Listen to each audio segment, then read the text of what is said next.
আপনি অনেক ব্যস্ত, বিজনেসম্যান, আপনি চাকরিজীবী, আপনি কৃষক, বড় ব্যবসায়ী, আপনি ব্যস্ত থাকেন, এটা আমি স্বীকার করলাম।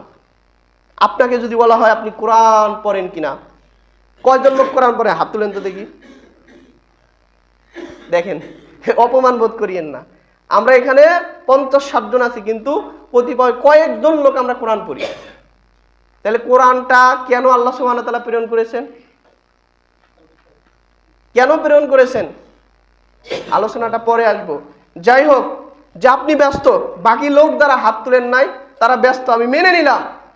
প্লিজ আপনারা মন খারাপ করিয়েন না, অপমান বোধও করিয়েন না যে কোরআনটা পড়া আপনার উচিত, আপনি কোরআন পড়তে পারেন নাই, ব্যস্ত, ব্যস্ততার দোহাই দিচ্ছেন, ব্যস্তর জন্যই পড়তে পারছেন না।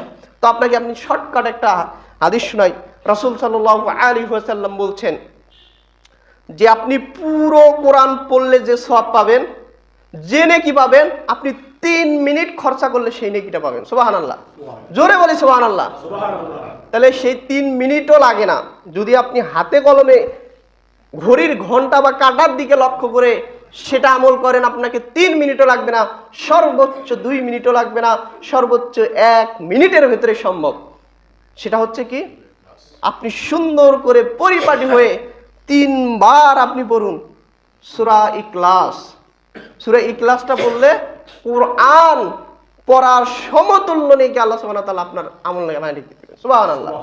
তাহলে এই 1 মিনিটও কি আপনার সময় হয় না এই সূরাটা অন্তত পড়ার? এতই ব্যস্ত আপনি, এতই ব্যস্ত, 1 মিনিট লাগে।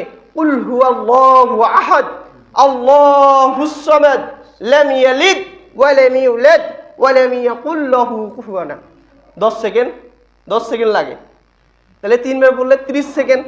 এই 30 সেকেন্ড সময় আপনার হয় না, এত টাইমের দাম আপনার, অথচ আল্লাহ তাআলা আপনাকে এই টাইম নিয়ামত হিসেবে আপনাকে দিয়েছেন। এই টাইম একটা নিয়ামত, এই হায়াত বলি না, একটা নির্ধারিত টাইম, সময়। এই টাইম ম্যানেজমেন্ট আল্লাহ সুবহানাহু ওয়া তাআলার একটা নিয়ামত। এই নির্ধারিত যে সময়টা দেওয়া হয়েছে, এই সময়টার মধ্যেই আমরা বুঝি হায়াত। আপনাকে একটা সময় দেওয়া হয়েছে, এই সময় থেকে এই সময় পর্যন্ত আপনি যেতে পারবেন, তারপরে আপনি অবাক, মানে আপনি মারা যাবেন। এই সময়ের মধ্যে আমাদের চলতে হচ্ছে।